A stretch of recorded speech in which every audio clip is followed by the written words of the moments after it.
Hello बच्चों, कैसे हो आप लोग। उम्मीद करता हूँ अच्छे होंगे, स्वस्थ होंगे। बच्चों, अभी ये वक्त ऐसी है कि इस स्थिति में हम आप मिल नहीं सकते, कोचिंग स्टार्ट नहीं कर सकते। तो क्या किया जाए बच्चों की पढ़ाई नियमित रूप से चले। तो बच्चों, कोई और विकल्प मुझे नजर नहीं आया। मुझे फिलहाल एक ही विकल्प नजर आया कि यूट्यूब ही एक ऐसा प्लेटफॉर्म है जिस प्लेटफॉर्म पर हम लोग चलेंगे और फिजिक्स सीखेंगे।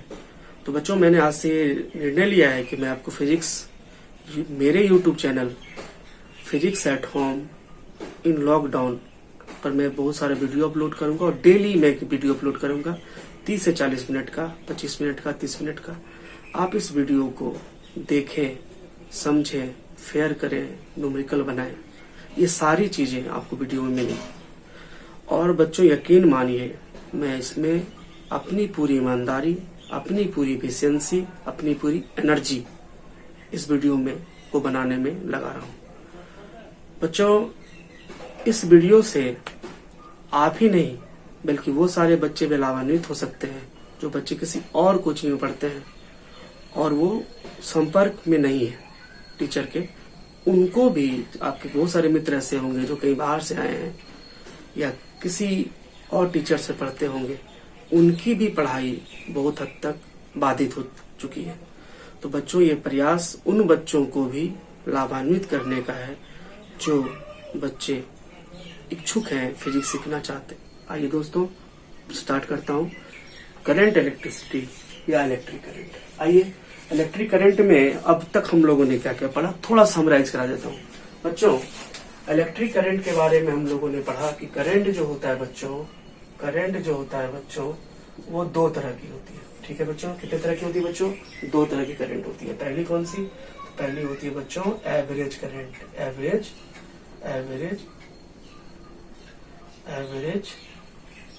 करंट। क्या बच्चों? एवरेज करंट है ना बच्चों। कौन सा करंट? Average current. जैसे स्पीड होता है बच्चों दो तरह का, average speed, instantaneous speed. Average current और दूसरा बच्चों इंस्टेंटेनियस करंट। बोलिए बच्चों, क्लियर कि ऑल क्लियर? सिर्फ क्लियर, ऑल क्लियर नहीं। तो एवरेज करंट और इंस्टेंटेनियस करंट। बच्चों, मैं घुमा फिरा के बात ही नहीं करता, जैसे आपको पता है मेरे बारे में। एवरेज करंट जो है बच्चों स्ट्रिक्ट है, क्लियरली ध्यान रखेंगे आप। एवरेज करंट को आई एवरेज ऐसे आप लिख दें और वो लिखे delta Q upon delta T, change in current, change in charge बटे change in current, change in charge बटे चेंज इन करंट। और बच्चों, इस तरफ तो इंस्टेंटेनियस है, इंस्टेंटेनियस का आई इंस्टेंटेनियस बराबर बच्चों D Q upon D T. Clear बच्चों? ठीक है, ये आपको ध्यान रखना है। चलिए आइए अब दूसरे कॉन्सेप्ट की तरफ आते हैं। बच्चों, दूसरा क्या ध्यान रखना है आपको? दूसरा ध्यान ये रखना है बच्चों आपको कि अगर when I is the function of, ये बच्चों मैंने आपको पढ़ा दिया है, बस थोड़ा सा रिवीजन कराते हैं। I is the function of T. अगर बच्चों करंट जो है वो टाइम का फंक्शन हो, यानी टाइम के चेंज होने से करंट चेंज हो जाए, देन फाइंड, तब आपको फाइंड करने बोले charge, then find charge in t second. मान लीजिए टी सेकेंड में पूछ रहा है कितना, या कुछ समय दिया जाएगा आपको कि कितने समय में कितना चार्ज फ्लो किया। तो बच्चों, उसके लिए क्या करना है, आपको यूज करना है Q बराबर इंटीग्रेशन आई डी टी। बच्चों, ये जो सिंबल है, ये सिंबल आप जानते हैं ना, ये आपका पुराना पाठ है 11th क्लास का। ठीक है बच्चों, एक बार जरूर पलट ले कॉपी, हालांकि दिक्कत नहीं होगा, ये देख लें। ये जो सांप के तरह सिंबल है बच्चों, इसको बोलते हैं स्ट्रेस एस। क्या बोलते हैं? Stress S. और ये समेशन को दिखाता है, छोटे छोटे पार्ट को आप जोड़ते हैं तो आप इंटीग्रेशन करते हैं। This is the symbol of integration. तो आई डी टी, और यहाँ लिमिट होगा, टाइम का फंक्शन है, टी के ठीक पीछे क्या लगा बच्चों? T. T is the function of time. तो यहाँ लिमिट लोअर लिमिट और यहाँ पर upper limit.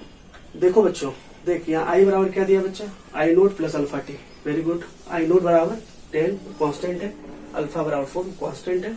Find charge passing through passing in time T. T time में उस वायर से कितना चार्ज फ्लो करेगा, क्योंकि हम लोग जानते हैं चार्ज के फ्लो के रेट को ही करंट कहा जाता है। ठीक है बच्चों, चलिए आइए इसका सॉल्यूशन यहाँ करता हूँ बच्चों। तो बच्चों इसका सॉल्यूशन कैसे करेंगे, तो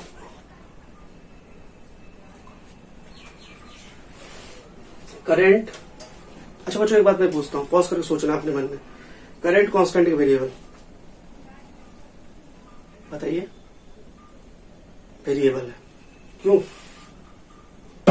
जानोगे नहीं क्यों? क्योंकि करंट जो है वो टाइम का फंक्शन है। किसका फंक्शन है? टाइम का। जब जब करंट टाइम का फंक्शन होगा, ठीक है, टाइम का फंक्शन होगा, तो आपको तो भैया एक ही काम करना है। क्या काम? सुनिए, Q बराबर इंटीग्रेशन आई डी टी लगाना है, बस कुछ नहीं करना। जब भी करंट टाइम का फंक्शन होगा, आई बराबर Q बराबर इंटीग्रेशन आई डी टी लगाना है, बस लिमिट लगाएंगे। यहाँ क्या निकालना है? चार्ज। चार्ज का सिंबल बच्चों Q, सीधा याद रखना है आपको। पिछले वीडियो मैंने बताया ये formula, I D T, detail आपको वहां से मिल जाएगा, आई डी टी। ठीक है, चलिए Q बराबर इंटीग्रेशन, इसका सिंबल बच्चों इंटीग्रेशन का, छोटे छोटे पार्ट को, एलिमेंट्री पार्ट को जोड़ते हैं तो इंग्लिश का समेशन ना, समेशन SUM सम, वही है ये। चलिए सम, इंग्लिश का अल्फाबेट एस से स्टार्ट होता है, इसलिए इंटीग्रेशन सिंबल इस तरह से होता है। इसीलिए बच्चों इंटीग्रेशन का सिंबल इस तरह से होता है। दोबारा बता दिए। चलिए आइए अब टाइम बर्बाद नहीं करते हैं। आई का मान कितना बच्चों? I naught plus alpha D T, sorry alpha T ना, अल्फा टी। ठीक है दोस्तों, चलिए अब आते हैं लिमिट की बारी। कितने टाइम पूछ रहा बच्चों आपसे? Time T. टाइम टी बराबर 10 सेकेंड पे। ये डेटा मिसिंग था दोस्तों, लिख दिया मैंने। तो बच्चों बच्चों बच्चों बच्चों बच्चों टाइम बराबर 10 सेकेंड पे आपको करंट चाहिए। ठीक है, चार्ज चाहिए, माफ करना, चार्ज चाहिए 10 सेकेंड में। तो बच्चों मैं क्या बोलता हूँ, वैल्यू अब रखे यहाँ पे। आई नोट का वैल्यू 10। ओके, अल्फा का वैल्यू मेरे प्यारे बच्चों, अल्फा का वैल्यू अल्फा 4, बगल में टी डी टी। बोलिए समझ में आ रहा है? ठीक है, इसका फंक्शन है टाइम का, इसका टाइम का।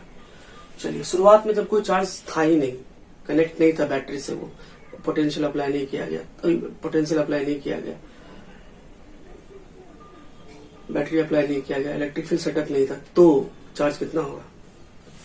बोलिए 0 शुरुआत में। कितने सेकंड में करंट चार्ज पूछा गया? 10 सेकंड में।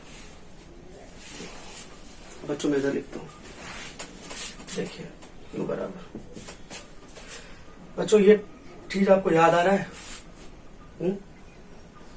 11th में बहुत सारा चैप्टर में यूज हुआ, 12th में भी इलेक्ट्रोस्टैट्स में कहीं न कहीं मैंने उसका उपयोग करके बताया। ये जो सांप है, ऐसे ही हंसी मजाक में सांप बोल देता हूँ वैसे, ये जो सांप है थोड़ा फनी होना चाहिए। ये जो सांप है, वो सांप पहले किसको काटेगा? 10 को। बगल में किसको लगाओगे? D2 को, DT को। इंटीग्रेशन 10 DT, फिर इंटीग्रेशन 40 DT। हम जो क्लास में कैसे बोलते थे याद है? सांप पहले काटेगा 10 को, उधर से दौड़ते हुए आएगा, DT सट जाएगा, आ गया।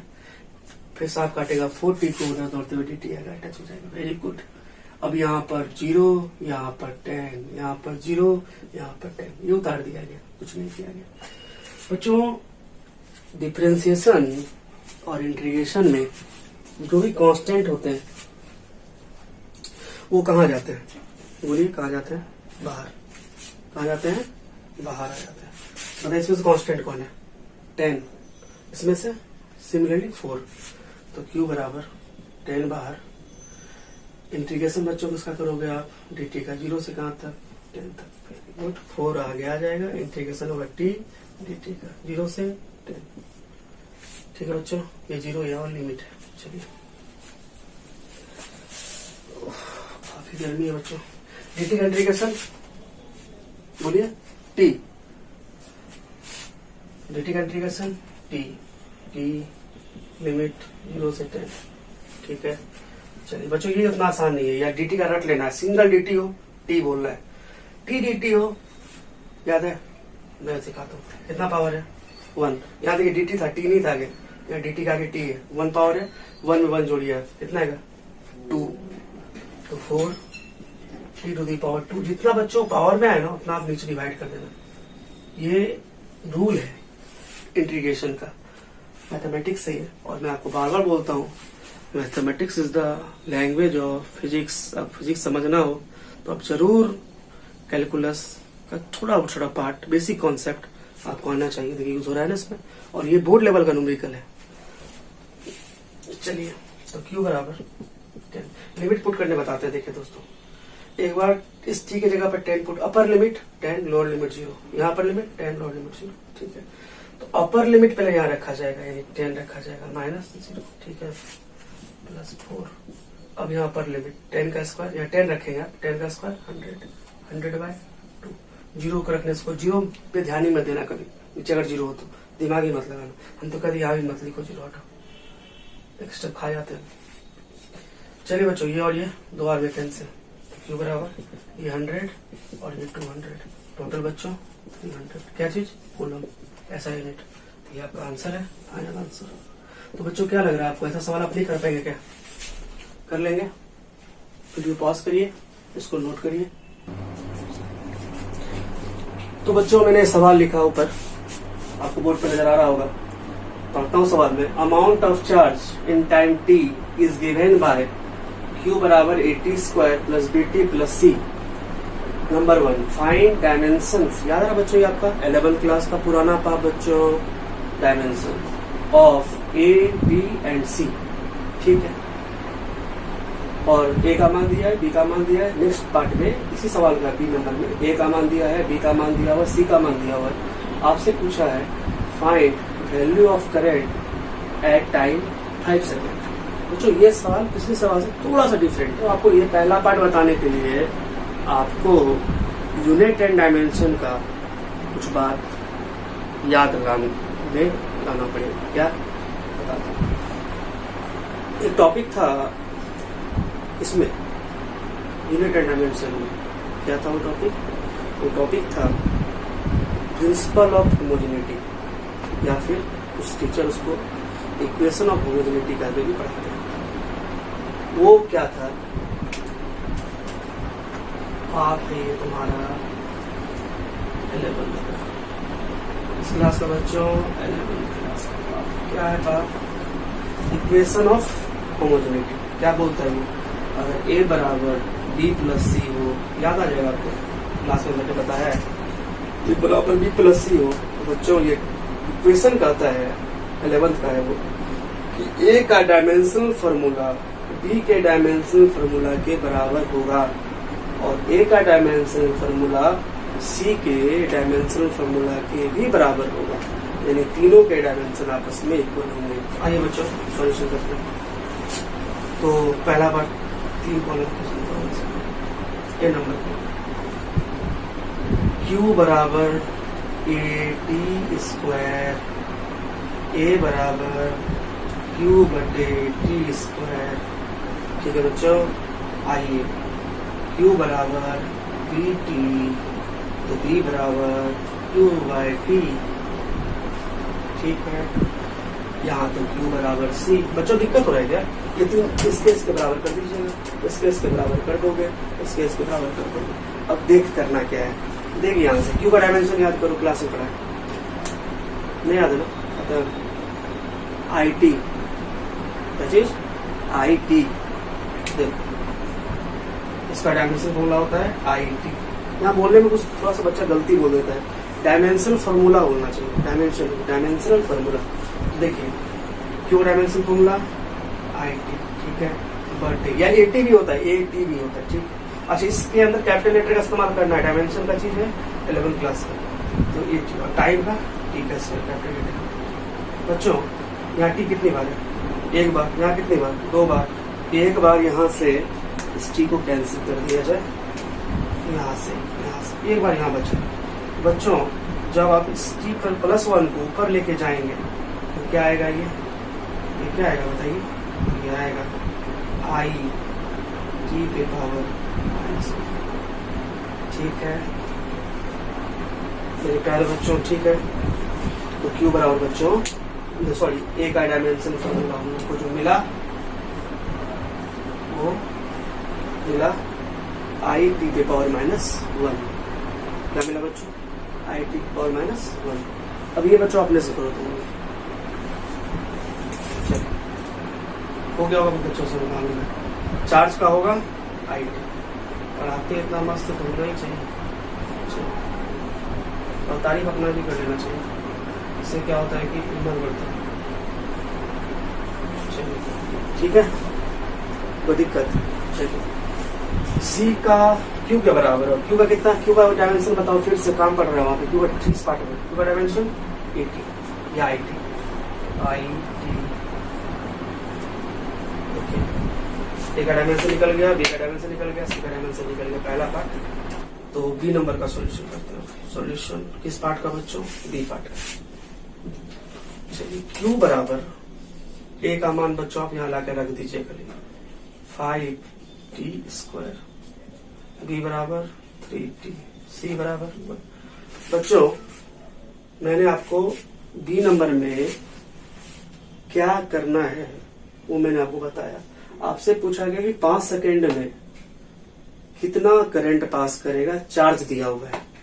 तो सबसे पहले अकल इस बात पे लगाना कि क्यू क्या टाइम का फंक्शन है, बिल्कुल है, टाइम का फंक्शन है। टाइम बदलोगे क्यू बदलेगा।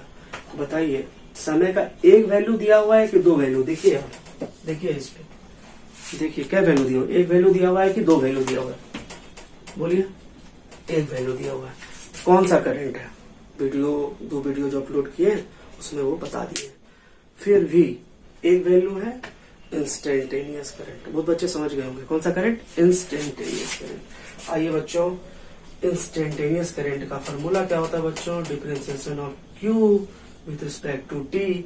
चार्ज का डिफरेंशिएशन टाइम के रिस्पेक्ट में करना है। तो बच्चों क्लास में एक बार नहीं, 2 बार नहीं, कितनी बार मैं आपको रटवा चुका हूँ।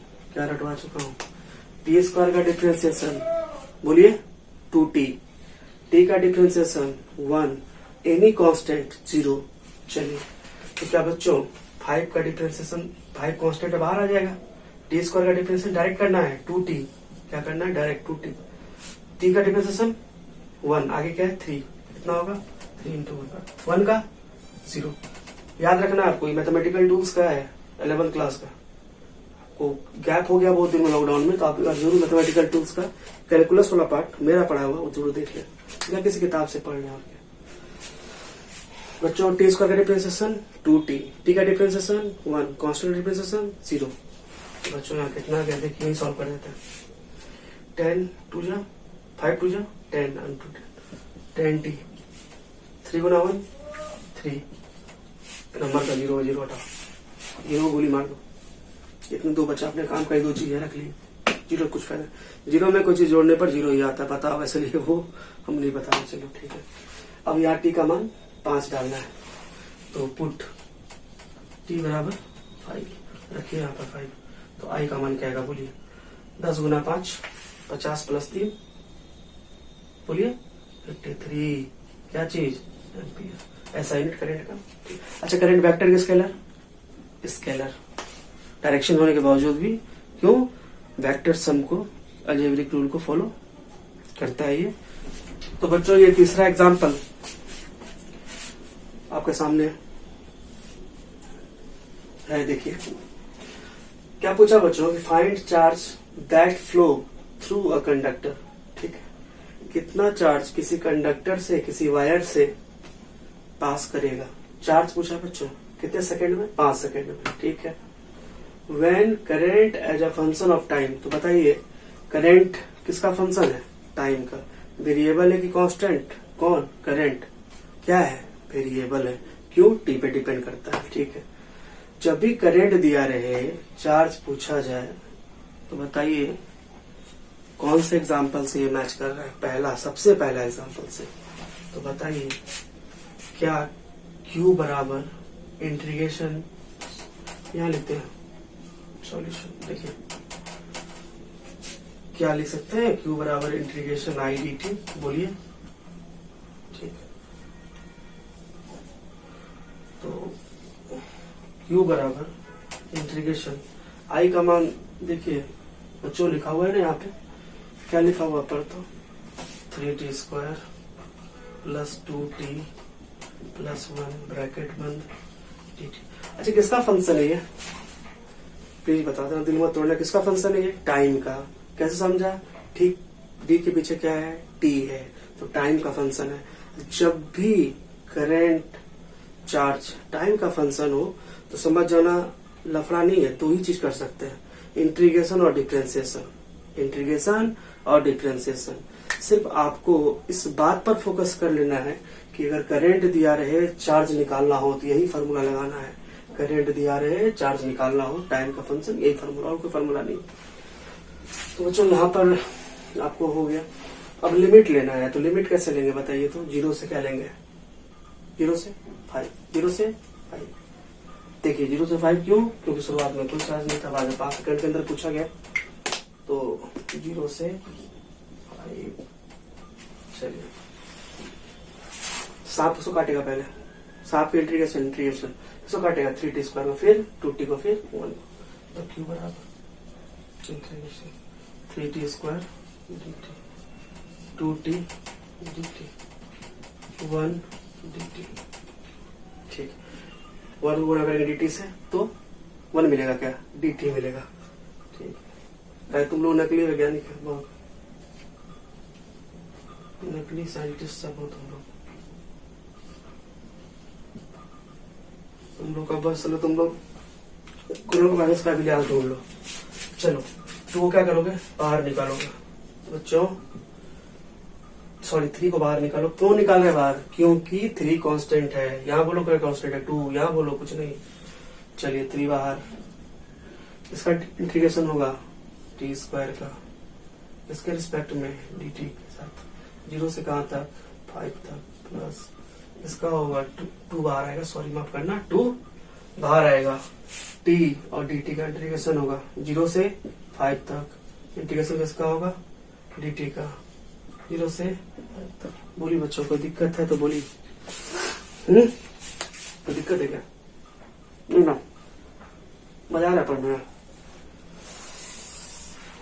2 दिन से आप लोग का पढ़ाई लिखाई नहीं चल रहा था, चलो सोचे ऐसे ही पढ़ाया जाए जब तक लॉकडाउन खत्म नहीं होता। चलिए आज जो पढ़ा रहे हैं ना वो क्लास में पूछेंगे, Q बराबर कितना पावर है, 1 2, कितना जोड़ना है 1, जितना भी इंटीग्रेशन में क्या होता है पावर जो भी होता है 1 जोड़ते हैं, dt का सिर्फ t कर याद रख लेना, कितना पावर है 2, 1 जोड़ो तो 3 t क्यूब, सॉरी 3, समझ आ रहा बात, जितना पावर था 2 था ना बच्चों, 1 जोड़ दिया गया 3/3, 0 से कहा 5 तक, कितना पावर इसमें 1, कितना जोड़ोगे 1, कितना आएगा 2, तो 2 t स्क्वायर बाय 2, 0 से 5 प्लस dt का इंटीग्रेशन बोलिए, तो बताए थे t, 0 से 5। चलिए Q बराबर बच्चों, हालांकि 3 को बाहर निकाले कटाना चाहिए, अगर परमिशन दो तो यही कटा देते हैं। चलिए परमिशन दे रहे हो तुम लोग, कटा देते हैं, कटा दो। चलिए अब यहाँ पर कैसे लिमिट पुट करेंगे, ऊपर वाला वैल्यू 0 रखने से कोई फायदा नहीं है, टाइम पास है, काम करना ऊपर वाले पे, और यहाँ कुछ वैल्यू होता तो फिर रखते, 2 होता तो ये भी रखते। पहले ऊपर लिमिट कितना है 5, यहाँ पर कितना रखोगे आप लोग 5 पे 3 पावर बैठाओगे, तो 5 5 से 25, 25 जा 125 है ना बच्चों, प्लस यहाँ बच्चों ठीक है, क्या रखोगे वैल्यू 5 का स्क्वायर है, कितना होगा 0 रखने उसका फायदा नहीं है, बार बार बोल रहे हैं, तो यहाँ पर 5 बच्चों जोड़ लो इसको, 125 प्लस 5 30 प्लस 125 बोलिए 155। चलिए इस तरह से हम लोगों ने 3 सवाल किया। तो बच्चों एक नए सवाल की तरफ हम लोग आ गए हैं। वो क्या सवाल क्या है? The charge of 75 coulomb flow through an electric heater in 30 second. Find the amount of electric current that flow through circuit. बहुत इजी सवाल बच्चों। क्या क्या दिया हुआ पहले डेटा लिखते हैं। चार्ज, ये फॉर्मूला क्यों लगाओ? क्योंकि चार्ज क्या है? टी का फंक्शन है क्या? नहीं, कांस्टेंट है। तो ये 75 बटे कितना सेकेंड? 30 सेकेंड। चार्ज टाइम का फंक्शन नहीं हो तो क्यों का मान आप डायरेक्ट रखेंगे 75। तो ये कटा सकते हैं 5 के टेबल से 6 बार में, और ये 15 बार में, 2 बार में, 3 बार में, 1.5 एम्पियर। तो जो ये चीज समझने के लिए आपको इसमें से कुछ वर्ड लग रहा है जो बिल्कुल नया है, जो आप कुछ वीडियो में, जितना वीडियो दिए उस वीडियो में आप नहीं देखे हो। एक तो फ्लक्स और दूसरा करंट डेंसिटी। बच्चों आपको इसको भी नहीं समझिए, आप खाली ये समझ लीजिए कि करंट डेंसिटी क्या है। जो नेक्स्ट टॉपिक है उसको समझाएंगे तो फिर ये बात आपको वापस नोट पे वापस आएंगे। जैसे लिख दिया कुछ खास है, खास का स्पेलिंग गलती होती हो देख लीजिए। आप लोग दिन भर तो मैसेज ही करते हैं, तो हो सकता है आपको पकड़ना आ जाए। तो electric current is also defined as flux of current density. तो फ्लक्स ऑफ करंट डेंसिटी ही जो है वो क्या कहलाता है? करंट कहलाता है। यानी आई बराबर, जब भी बोलेंगे सरफेस इंटीग्रल तो आप इंटीग्रेशन दे देंगे और यहां लिखेंगे J dot D A, J dot D. चलिए बच्चों, नोट भी लिखा दिया गया। इसका अब लिखना पता है ना आपको? सारा रूम लिखकर नोट करने के बाद कब लिखना है आपको ये चीज। चलिए, फेयर बनाते चलना है। बार बार बोल रहे हैं फेयर बनाते चलना है। क्लास में फेयर कंप्लीट हम देखना चाहते हैं। करंट डेंसिटी क्या होता है?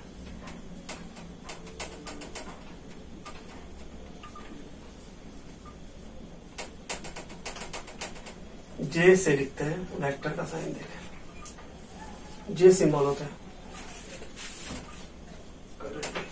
Current density. बच्चों करंट डेंसिटी जो होता है दो चीजों का रेशियो होता है। जैसे मान लीजिए कि आपका ये वायर है, इस वायर से करंट पास कर रहा है, ऐसे करके आपसे पूछा जाएगा इस पॉइंट पे करंट का वैल्यू क्या होगा। ये गोल जैसा पॉइंट आप देख रहे हैं ना, इस पॉइंट पर करंट का वैल्यू क्या होगा। इसका मतलब हो गया आपसे करंट डेंसिटी पूछा जा रहा है। किसी पर्टिकुलर पॉइंट पे अगर करंट पूछ ले बच्चों, तो आपको ये दिमाग में आना चाहिए कि आपको करंट डेंसिटी डिमांड कर रहा है। ठीक है, अब आखिर करंट डेंसिटी है क्या चीज? तो कहते हैं कि जैसे कि मान लीजिए कि आपके पास एक वायर है। ठीक है बच्चों, एक वायर है, जूम कर दिए, इस वायर को मोटा करके दिखा रहे हैं। इस वायर से हम ये एरिया ले रहे हैं, ये एरिया ले रहे हैं। ठीक है, तो हम इसको हटा देते हैं। आपको सिर्फ एरिया समझना है। एक ये वाला पोर्शन दिखा रहे हैं, बस एक पोर्शन, पूरा सिलेंडर नहीं दिखा के हम ये front area, cross section area वो दिखा रहे हैं। मान लीजिए, अच्छा एरिया वेक्टर भी है, स्केलर भी है। It may be treated as vector as well as scalar. यहाँ पर वेक्टर मान रहे हैं। तो मान लीजिए हम पूछे कि आपको बताइए कि सरफेस का एरिया वेक्टर किधर होगा। पुराना पाप है 11th क्लास का, एरिया वेक्टर हमेशा सरफेस के परपेंडिकुलर होता है। जैसे आपको हम पूछ ले कि बोतल में इंक भरा हुआ है, ऊपर वाला एरिया का, ऐसे रखते हैं, ऐसे रखे, ऊपर वाला एरिया का एरिया वेक्टर किधर होगा? तो आप बोलेंगे 90 डिग्री पर ऊपर की तरफ। इस पार्ट का एरिया वेक्टर किधर होगा? 90 डिग्री पर इस तरफ। इसका पार्ट का एरिया वेक्टर किधर होगा? 90 डिग्री पर नीचे की तरफ, इस तरफ। एरिया वेक्टर हमेशा सरफेस के परपेंडिकुलर होता है, नॉर्मल होता है, नॉर्मल। तो मान लीजिए कि इस एरिया से इसका एरिया वेक्टर कितना डिग्री पे होगा? बोलिए 90 डिग्री पे। तो ये मेरा एरिया वेक्टर हो गया, एरिया वेक्टर। ऐसे करंट मान लीजिए ऐसे जा रहे हैं। तो बच्चों अच्छा एरिया वेक्टर है इसलिए हम उस पर एरो लगा रहे हैं। देखिए बच्चों, करंट और एरिया क्या सेम डायरेक्शन में है? बोलिए है। हाँ है। जब भी करंट और एरिया सेम डायरेक्शन में हो, या ठीक है, सिंपल सा, आप सब छोड़िए, अभी आपको फंसना नहीं है, आपको सिर्फ ब्रेन को रिलैक्स करके सुनना है मेरी बात को। इस एरिया से कितना करंट पास कर रहा है बोलिए, आई। इसका एरिया वेक्टर नॉर्मल सरफेस के परपेंडिकुलर है। तो करंट डेंसिटी क्या होगा इस पॉइंट का, इस पॉइंट का करंट डेंसिटी होगा J बराबर current per unit cross sectional area of the wire, J बराबर I बाय ए। अच्छा बच्चों, एरिया वही लीजिएगा जिस एरिया से करंट पास कर रहा है, but it is defined as the ratio of current to the cross sectional area of wire। ठीक है बच्चों, ऐसे ये क्रॉस सेक्शनल एरिया हो गया। एरिया ऐसे, एरिया कितना डिग्री पे होता है किसी सरफेस से, 90 डिग्री पे, और आपका करंट ऐसे पास कर रहा है। तो बताइए करंट डेंसिटी क्या होगा इस पर्टिकुलर पॉइंट पर। तो जे से लिखेंगे, वो होगा करंट, क्या है लिखा हो पढ़िए, ratio of current to the बटे करना है किससे, cross section area of the wire. Area देख चेक कर लेना 90 पे है कि नहीं, हाँ है, तभी cross section area of the wire यही होगा करंट डेंसिटी। कोई दिक्कत बच्चों, ठीक है। नोट में भी करंट डेंसिटी का वर्ड का यूज था, करंट डेंसिटी ऐसे। अच्छा, क्या होगा अगर एरिया उस सरफेस पर 90 डिग्री पर ना हो, नॉर्मल ना हो। When area is not normal to the surface. Normal का मतलब कितना होता है, 90 डिग्री सरफेस ऑफ कंडक्टर। बच्चों, अगर एरिया सरफेस को घुसा देना माइंड में, इसको बहुत इंपॉर्टेंट चीज है। अगर एरिया नॉर्मली 90 डिग्री ना हो सरफेस ऑफ कंडक्टर से, जैसे कि मान लीजिए मेरा ये सरफेस है, मेरा ये सरफेस है, ठीक है। इस सरफेस से करंट जो है बच्चों वो इस तरह से आ रहा है, करंट आई। ठीक है बच्चों, करंट स्केलर होता है, फिर भी डायरेक्शन है, बता चुका हूँ। वीडियो पहले देख लीजिएगा, पहले वीडियो, तब इसको देखिएगा। और एरिया जो है बच्चों आपका ऐसे है, इसका एरिया वेक्टर कैसे होगा बताइए। अगर हम इसको ऐसे रखते हैं, एरिया वेक्टर ऐसे होगा, देखिएगा ऐसे एरिया वेक्टर होगा ना। अगर इसको आप टिल्ड कर देते हैं तो एरिया वेक्टर तो ऐसे हो जाएगा। बताइए, ऐसे रखा हुआ ऐसे, एरिया वेक्टर कैसे होगा, 90 डिग्री पर ऐसे होगा ना, इस तरह एरिया वेक्टर। सरफेस से 90 डिग्री, किसी तरह का कंफ्यूजन नहीं, सरफेस से 90 डिग्री, तो ये आपका हो गया इधर एरिया वेक्टर। ठीक, करंट एरिया सेम डायरेक्शन में होना चाहिए। चलिए, तो क्या करंट और एरिया के बीच कुछ एंगल नजर आ रहा है क्या? मान लेते ये एंगल है थीटा। क्या बच्चों, थीटा एंगल पर है, नहीं angle between current and area vector. Area vector बोलोगे, एरो लगा रहे हो। करंट और एरिया वेक्टर का एंगल क्या है बच्चों? थीटा है। तो क्या ए के दो कंपोनेंट होंगे, ए का एक कंपोनेंट डायरेक्ट टच करता है तो क्या होता है, याद करो बताया था, डायरेक्ट टच करने वाली लाइन पर ए कॉस थीटा होता है बच्चों, और इसके 90 डिग्री पर ए साइन थीटा। तो बताइए, इसके दो कंपोनेंट हो जाएंगे, एक कंपोनेंट तो कुछ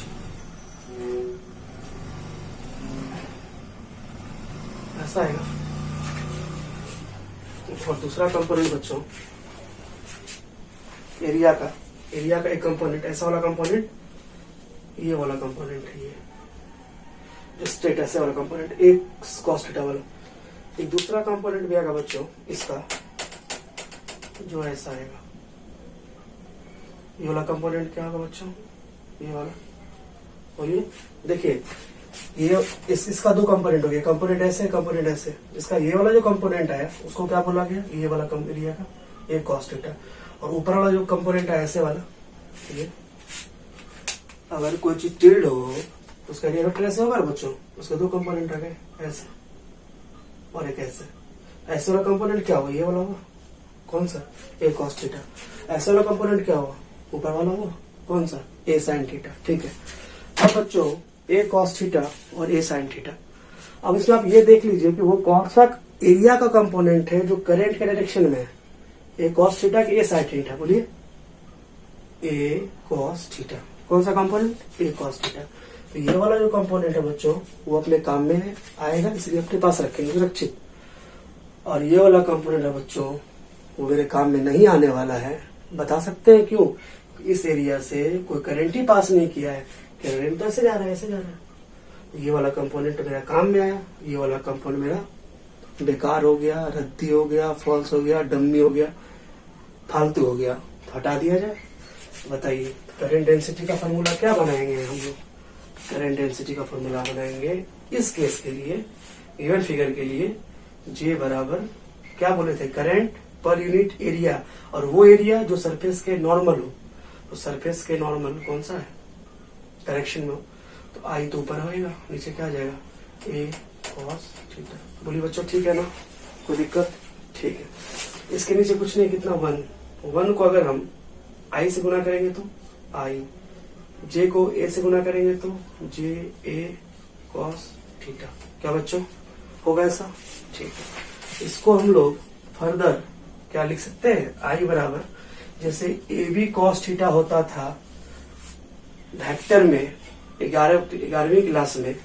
तो बच्चों 11वीं क्लास का पाप तो आपका पीछा नहीं छोड़ता कभी भी, इंसान का पाप तो पीछा पड़ जाता है पाप। तो बच्चों 11वीं क्लास का ये पाप है आपका कि ए बी cos थीटा को लिखा जाता है ए डॉट बी। क्या बच्चों क्या लिखा जाता है, ए डॉट बी। तो बताइए ए के स्थान पर क्या है, जे है, बी के स्थान पर क्या है, ए है, cos तो cos है, तो क्या लिखना चाहिए उस तरफ, तो आई बराबर लिखना चाहिए J dot A, J dot A. तो ये मेरा फॉर्मूला बन गया। अच्छा बच्चों यहाँ से एक बात साबित भी होता है कि दो चीज का डॉट, दो वेक्टर का डॉट प्रोडक्ट क्या कहलाता है, स्केलर कहलाता है। क्या कहलाता है, स्केलर।